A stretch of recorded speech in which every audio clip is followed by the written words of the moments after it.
पैसा पैसा और सिर्फ पैसा। घर आओ तो पैसा, बाहर जाओ तो पैसा, दोस्तों के साथ जाओ तो पैसा, सफर कर रहे हो तो पैसा, यूनिवर्सिटी जाओ तो पैसा, इवन के किसी भी जगह पर चले जाओ तो पैसे का ही जिक्र हो रहा है। पैसा हर बंदे की जरूरत बना हुआ है। तो मैंने सोचा कि क्यों ना आप लोगों को मैं एक ऐसे बाग का विजिट करवाऊं जहां दरख्तों पर फल तो लटक रहा होता है लेकिन इसके साथ साथ पैसे भी लटक रहे होते हैं। जी हाँ नाजरीन, आप लोगों ने बिल्कुल ठीक सुना। आज मैं आप लोगों को एक ऐसा पौधा दिखाऊंगा जो बड़ा होकर फल तो देता है लेकिन फल के साथ साथ वो पैसे भी देता है। आपको आज हम दिखाते हैं कि जो लीची का पौधा होता है उसे किस तरीके से तैयार किया जाता है, किस तरीके से उसे क्रिएट किया जाता है। आइए आपको दिखाते हैं। जी सर। अच्छा, सबसे पहली बात तो यह है कि इसको तैयार करने के दो तरीके हैं। ठीक है जी। एक होता है जो एयर लेयरिंग, बहुत सारे लोगों को पता होता है जो एयर लेयरिंग होती है वो थोड़ी सी इसी तरह से वो इसकी जो है वो ऊपर से उतार के शापर में थोड़ी सी मट्टी, ये जो सॉइल होती है, मीडिया लेके उसमें कवर करके और उसको जो है वो बांध देते हैं। ठीक है। और इसी के अंदर उस सॉइल के अंदर इसने अपनी रूट्स बनानी होती हैं। ठीक है जी। वो होती है एयर लेयरिंग। इसके भी दो तरीके हैं, एक वो एयर लेयरिंग वाला होता है, एक ये तरीका होता है। इसको यहाँ पे आम जुबान में जो है ना वो टेढ़े गमले वाली बोलते हैं। जी। इसमें जैसे ये अभी ये गमला है, इसको हमने किया हुआ है यहाँ पे इस तरह, ये मट्टी इसके अंदर जो है वह सारी भर देंगे। मट्टी भरने के बाग लगाने में ये जो लीची का आपने बाग लगाया हुआ है इसमें कितनी लागत आई है? देखिए, हमारा बाग तो बहुत पुराना लगा हुआ है। ठीक है। इससे हम आगे प्लांट की नर्सरी भी तैयार करते हैं। ठीक है जी। बाग अगर आप लगाना चाहते हैं, 1 एकड़ का बाग लगाना चाहते हैं, उसमें कुछ लोग हैं वो 100 से 120 पौधे लगाते हैं। ठीक है जी। कुछ लोग। अस्सलाम वालेकुम नाज़रीन, मैं हूं आपका अपना होस्ट अहमद यासीन और आप देख रहे हैं पब्लिक पॉइंट रिव्यू। नाज़रीन, आज मैं मौजूद हूं एशिया की सबसे बड़ी नर्सरी में जो कि पत्तोकी में वाक़ है। नाज़रीन, आप मेरे आस-पास दाएं बाएं आगे पीछे देख रहे होंगे, आपको यहाँ पे पौधे ही पौधे नजर आ रहे होंगे। और नाज़रीन, इस टाइम आपको जो पीछे पौधा नजर आ रहा है, जो पीछे बाग नजर आ रहा है, वो लीची का बाग है। इसी तरीके से वो लीची का बाग है। नाज़रीन, आप देख रहे होंगे कि ये जो लीची के पत्ते हैं, ये जितने पत्ते हैं उतने ही पैसे हैं। आपको बताऊं कि अगर आप इस पे इन्वेस्टमेंट करते हैं, अगर आज आप इन्वेस्टमेंट करते हैं और 3 से 4 साल बाद आप घर बैठ के आसानी के साथ खा सकते हैं। इनसे ये भी जानते हैं कि जो लीची का बाग होता है उसे किस तरीके से तैयार कर सकते हैं, किस तरीके से क्रिएट कर सकते हैं, और उसे तैयार करने में कितना टाइम लगता है, कितनी लागत आती है, वगैरह वगैरह। जी सर, मुझे सबसे पहले तो आप ये बताएं कि एक जो लीची का बाग होता है उस पर कितना टाइम लगता है, कितने अरसे में वो यानी कि परवाज करता है? लीची का जो बाग है वो आपको चौथे साल में ठीक फ्रूट देगा। अच्छा, 4 साल तीसरे साल देगा, लेकिन जो सही जो कह लें कि एक पौधा फ्रूट दे रहा है वो चौथे साल में जाके देगा। ठीक हो गया। यानी कि जो लीची का बाग होता है जो यानी कि 3 साल बाद जाके वो या 4 साल बाद जाके एक अपना फल देना शुरू करता है, लेकिन क्या ये उसी एरिया में फल देता है जहाँ पे ये ग्रो करता है या आउट ऑफ एरिया में जाके भी ये फल देता है? देखें, ये जो एरिया का हिसाब होता है ना वो कुछ चीज़ें होती हैं जो एक जगह से दूसरी जगह जाके फ्रूट नहीं देती। ठीक है। ठीक है। हर कोई भी पौधा ना इस दुनिया में कोई भी पौधा उसका एक नेटिव एरिया होता है। ठीक है। ठीक है जी। पाकिस्तान में जो फ्रूट हैं ज़्यादातर वो नेटिव एरिया से जाके दूसरे एरिया में फ्रूट देते हैं। हर जगह पे होता है, मतलब बहुत सी चीज़ें हैं जो हमारे यहाँ बाहर से आई हुई हैं वो यहाँ पे फ्रूट दे रही हैं जी।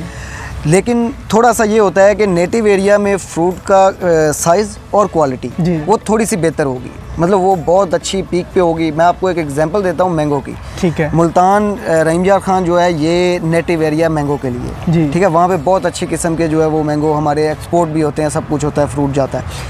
वही मैंगो के प्लांट्स हमें आज़ाद कश्मीर में भी फ्रूट दे रहे हैं, वो ठंडे इलाके हैं। ठीक है। लेकिन वहाँ पे जाके फ्रूट का साइज़ थोड़ा सा कम हो जाता है। पहले आड़ू था, पीच है, वो पहले कॉन्सेप्ट ही नहीं था कि पंजाब में तैयार होगा। अभी पूरे पंजाब में हो रहा है, इससे पहले वो पेशावर और KPK और स्वात से आता था। ठीक है जी। तो अभी पूरे पंजाब में फ्रूट दे रहा है और सिर्फ ये है कि वहाँ के फ्रूट से थोड़ी सी क्वालिटी और साइज़ कम है।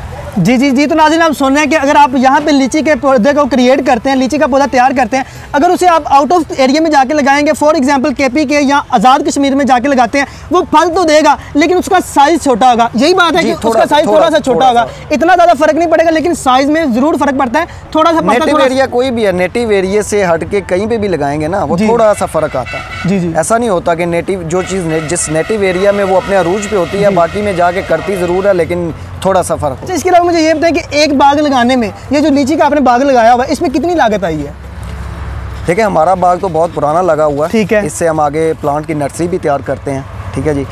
बाग अगर आप लगाना चाहते हैं, 1 एकड़ का बाग लगाना चाहते हैं, उसमें कुछ लोग हैं वो 100 से 120 पौधे लगाते हैं। ठीक है जी। कुछ लोग हैं वो कोई दूसरी फसल अगर नहीं लेना चाहते तो वो 200 तक पौधे लगाते हैं। ठीक है जी। अगर आप 100-120 तक पौधे लगाना चाहते हैं तो आप इसका आपका टोटल जो खर्चा है वो 1 लाख से 1.5 लाख रुपए तक आता है। ठीक है जी। और 4 से 5 साल में ये पौधा सही अपने अरूज पे जब फल देता है और उसका जो फ्रूट है वो तकरीबन मार्केट में 25 से 30 लाख तक का जो है वो एकड़ जो है वो ये एवरेज है। ठीक है जी। इतने तक का वो बाग सेल होता है।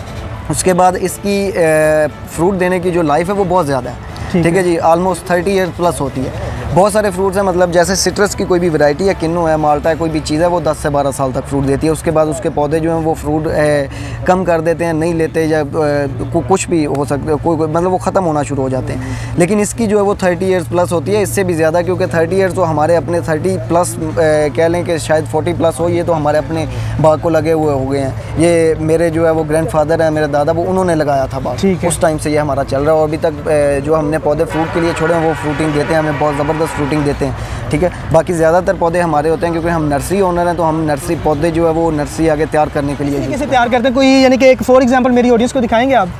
जी ज़रूर दिखाते हैं। आइए नाज़रीन, आपको आज हम दिखाते हैं कि जो लीची का पौधा होता है उसे किस तरीके से तैयार किया जाता है, किस तरीके से उसे क्रिएट किया जाता है। आइए आपको दिखाते हैं। जी सर। अच्छा, सबसे पहली बात तो यह है कि इसको तैयार करने के 2 तरीके हैं। ठीक है जी। एक होता है जो एयर लेयरिंग, बहुत सारे लोगों को पता होता है, जो एयर लेयरिंग होती है वो थोड़ी सी इसी तरह से वो इंच जो है वो ऊपर से उतार के शापर में थोड़ी सी मट्टी, ये जो सॉइल होती है, मीडिया लेके उसमें कवर करके और उसको जो है वो बांध देते हैं। ठीक है। और इसी के अंदर उस सॉइल के अंदर इसने अपनी रूट्स बनानी होती हैं। ठीक है जी। वो होती है एयर लेयरिंग। इसके भी 2 तरीके हैं, एक वो एयर लेयरिंग वाला होता है, एक ये तरीका होता है। इसको यहाँ पे आम जुबान में जो है ना वो टेढ़े गमले वाली बोलते हैं। जी। इसमें जैसे ये अभी ये गमला है, इसको हमने किया हुआ है यहाँ पे इस तरह, ये मट्टी इसके अंदर जो है वह सारी भर देंगे। मट्टी भरने के बाद ऊपर ये इसको ये प्याली इस तरह से रख देंगे, इसके अंदर से इसको पानी दिया जाता है। ठीक है। ठीक है। थोड़े अरसे तक यही जो ये जहाँ से जो हमने ये कट लगाया हुआ है, छिला हुआ है, ये इसके मट्टी के अंदर अपनी रूट्स डिवेलप कर लेगा। जब वो रूट्स डिवेलप कर लेंगे तो ये आगे ये वाला जो है ना सारा पौधा तैयार है। यहाँ से हम इसको काट के, ठीक है, इसको थोड़े अरसे के लिए ज़मीन के अंदर दबाएंगे, तो 1 से 2 महीने में इसने सेट हो जाना है। उसके बाद ये सेल के लिए तैयार है। जी। तो नाज़रीन, आप देख सकते हैं कि आपको भाई ने बहुत ही अच्छे तरीके से गाइड कर दिया है कि देखें, ये एक खाली जो गमला होगा आपके पास, ये एक शाख निकल रही होगी, उससे उन्होंने छील देना है। छीलने के बाद इसमें मिट्टी भर दी जाएगी, जैसे इस गमले में मिट्टी भरी हुई है। मिट्टी भरने के बाद आपके पास ये छोटा सा गमला होगा, इसे आपने क्या करना है, नीचे से सुराख कर लेना है। सुराख करने के बाद यहाँ पे आपने लटका देना है। ऐसे ही भाई, सुराख करने के बाद आपने यहाँ पे लटका देना है और ऊपर से आपने पानी डालना है और ये पानी कतरा कतरा के अंदर वो जज़ब हो जाएगा। 2 से 3 माह में ये शाखें निकल आएंगी। इसकी टाइप्स कितनी है? अच्छा, इसमें ना 3 किस्म की वैरायटी होती है। ठीक है। एक होती है गोला, एक सुराई है और एक बदाना है। ठीक है। जो सबसे अच्छी जो चल रही है वो गोला।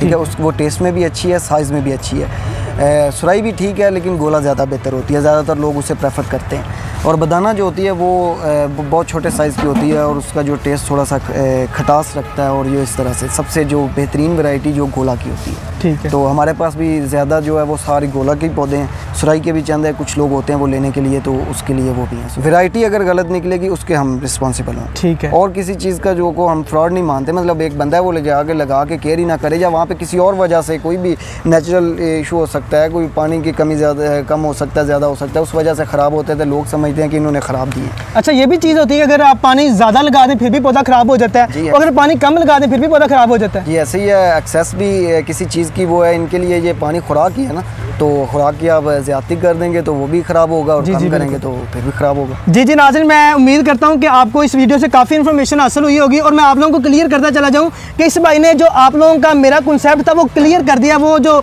हम सोचते हैं कि ये जो बाग मालकान होते हैं हमारे साथ फ्रॉड करते हैं, धोखा करते हैं, कि हम इनसे चीज़ें परचेज़ कर लेते हैं, पौधे परचेज़ कर लेते हैं, लेकिन जब घर जाके लगाते हैं वो ग्रो नहीं करते, वो फल नहीं देते। लेकिन इसमें हमारा कसूर होता है। नाज़रीन, आपको क्लियर कर दूँ, इसमें हमारा कसूर होता है। हमारा कसूर किस तरीके से होता है कि इनके बकौल हम किसी पौधे को पानी ज़्यादा लगा देते हैं और किसी पौधे को पानी कम लगाते हैं, और उनकी अच्छी तरीके से केयर नहीं करते। अच्छा, और भी चीज़ें होती है कि वो क्या क्या भी बहुत सी चीज़ें हो सकती हैं। लोग गलत टाइम पे खाद लगा देते हैं, वैरायटी अगर गलत निकलती है, ठीक है, तो वो उसके हम जिम्मेदार हैं।